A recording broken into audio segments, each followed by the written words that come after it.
Robert Ayers has been added as a graduate assistant. You can call it a grad assistant, you can call it a defensive analyst, whatever you want to call it, but it's essentially somebody that can work with the staff in preparing the players. Now, NCAA rules say that you can't have more than 9 coaches on the field at any particular time.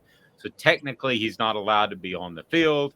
But let me go ahead and tell you, there's a reason that Nick Saban closed off. He was the first to do this with the analysts. There's a reason he closed off practice, the media, and it's because all those analysts run out on the practice field during practice. I can tell you, covering a team one time, that I bumped into an analyst who was running out on the field when the media was kicked off, and he said, "You don't see me. You don't see me." I said, I don't see you." So that's the way these things work. And if Tennessee's not doing it, they're not taking advantage of the situation. But yes, I think at most schools, those guys run out there and actually coach on the field. Regardless, I think Robert Ayers can have a huge impact, Caleb. You've got Rodney Garner, I mentioned yesterday, is thought of as more of a recruiter. And I think Robert Ayers has a tremendous amount of football knowledge. And talking to someone who knows Robert Ayers, he said that, man, you just can't be around the NFL for that long and not be an expert. What did you make of the pickup by Robert Ayers?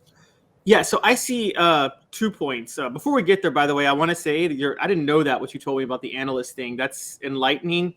And now I think Nick Saban, I mean, could you imagine Alabama could not have won that 2020 national championship if Butch Jones was not out on the field working with the players, guys? Okay, That's right. I was told by somebody close to Saban that he actually respected Butch Jones's um, zone read or RPO principles. That he liked that part of it, but the rest was kind of a bit of a question mark. Is that a nice way to put it? yeah, that's that. You're way more diplomatic than I am. It's um, yeah. So as far as Robert Ayers goes, I do have to say that I'm reading this 2 ways. I'm reading this one way, the way you're reading it, which is for now, this is a way to me for Rodney Garner to be able to go out and focus on the recruiting trail and constantly go out and recruit. And Robert Ayers can be the guy to coach and develop the defensive linemen while he's gone. You're right, Robert Ayers. I think a lot of what Robert Ayers did to be successful was specifically about understanding fundamentals and playing well. I mean, this wasn't, yes, he had some raw talent, but remember, he committed to Tennessee as an inside linebacker in 2004. So he had to transition to defensive end. And I think a lot of his success was just him understanding the role. I also think I want to bring this up about Robert Ayers.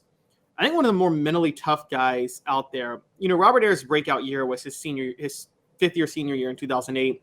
And Dave, you cover the 05 and 08 teams.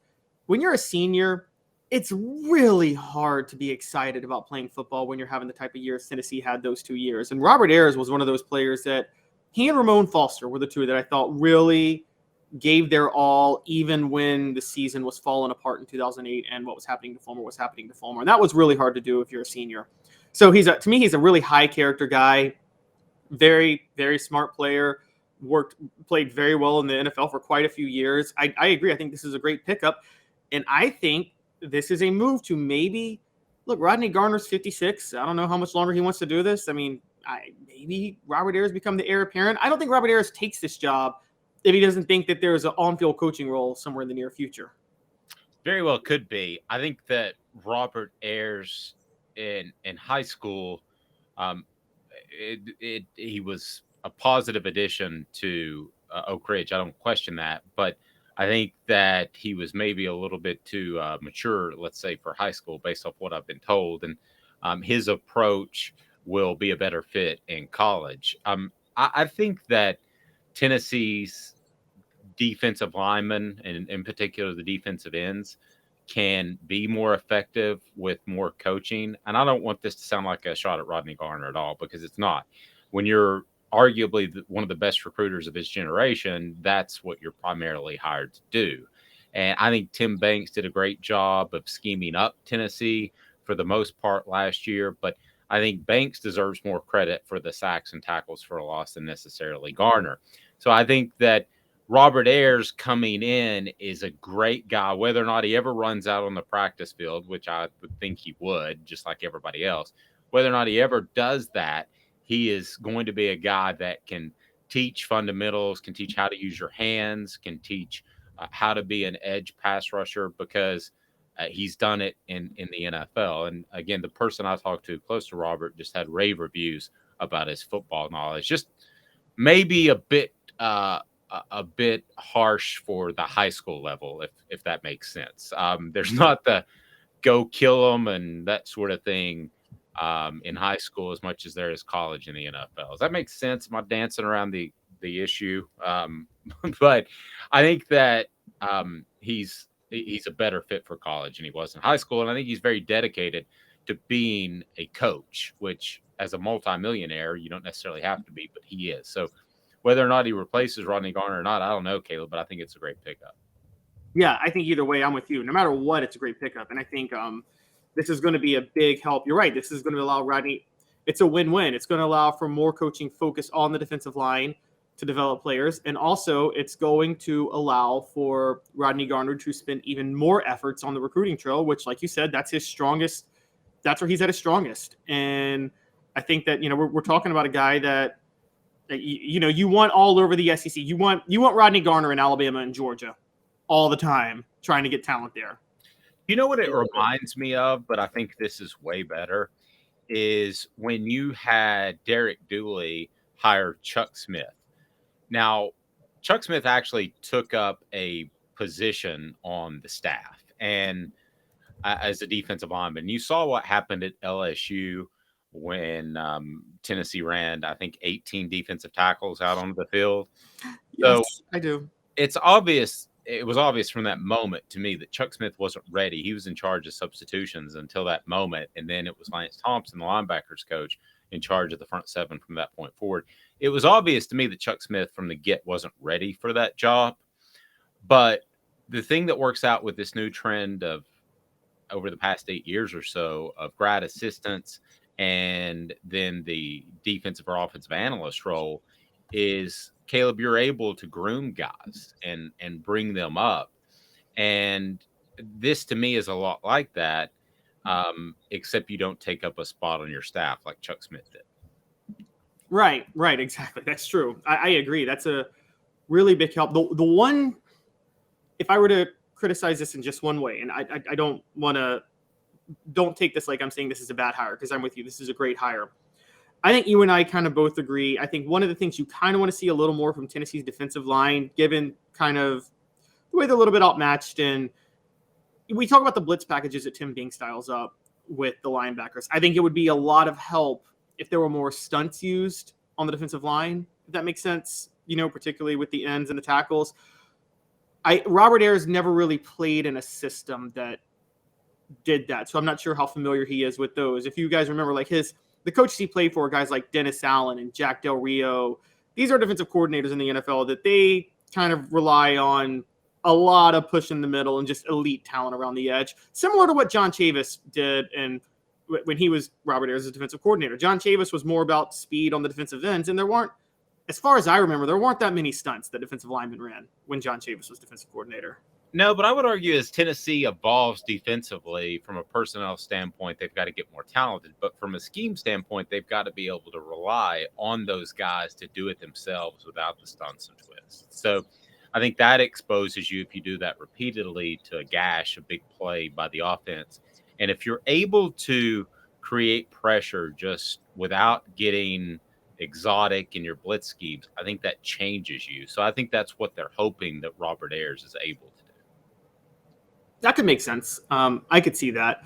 I guess in the goal is long term, Tennessee gets talented enough to a point to where they're like you're talked about. They don't really have to rely on stunts and twists and things like that. I think long term, I think this is more.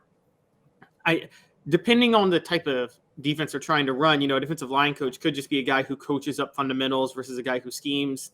I don't know what Robert Ayers is better at. I never saw him as a defensive coordinator at Oak Ridge High School, going to be honest.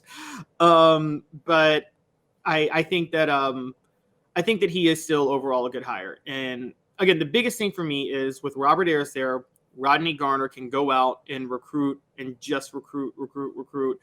And we know Tennessee needs all the help they can get on the recruiting trail. Not that this class was bad, but if you want to be a national title contender year in and year out, like we say, like I say, they will be in 2024.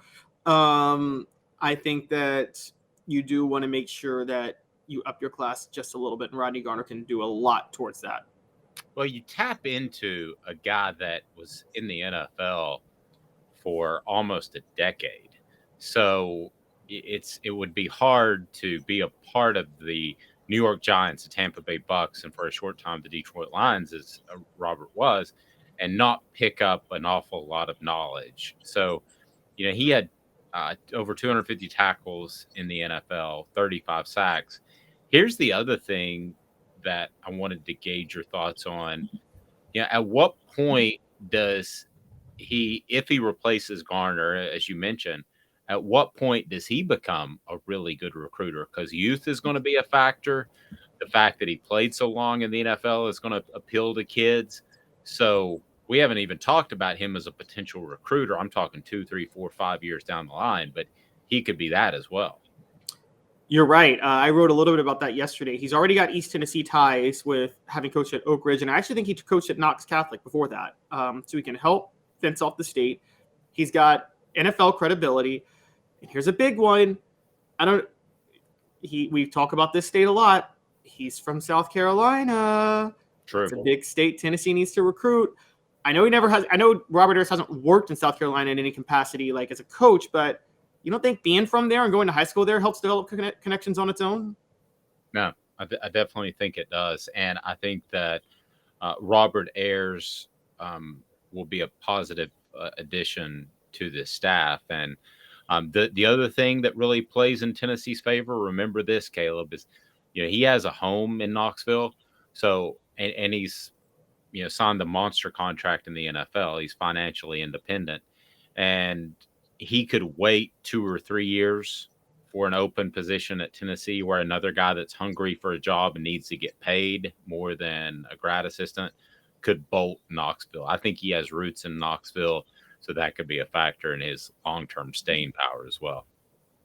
That's a very good point. You're right. He seems to be doing this because he likes to, because he wants to. There's no desperate career climb out of this. And don't get me wrong. I think he has career aspirations as a coach. Who wouldn't? We all do. But you're right. I think that he can be a little bit more selective, I guess, than a lot of other coaches would be. So yeah, no, I'm with you. I think that Robert Ayers is likely to stay in Knoxville. It's very clear he loves Knoxville. He loves Tennessee. I go back. He's one of the mentally toughest people to play for Tennessee, and to do what he did in 2008 to play as well as he did with everything working against the program, and to be a senior and to realize that your last year, this is what you're dealing with. It's the same credit I give to that entire 2005 defense, where they never stopped playing no matter how bad things got. And there were a lot of seniors on that team, people like Paris Harrelson, rest in peace. Those guys, they never quit playing. And I have a lot of it's easy to play if you're a young guy and you see a future and you're just making a splash as a freshman or a sophomore. It's also easy to play when things are going well. When you're a senior, it's your last year and things are struggling, and that it gets a little hard to care. And Robert Ayers never stopped caring when he was at Tennessee that last year. No, I agree.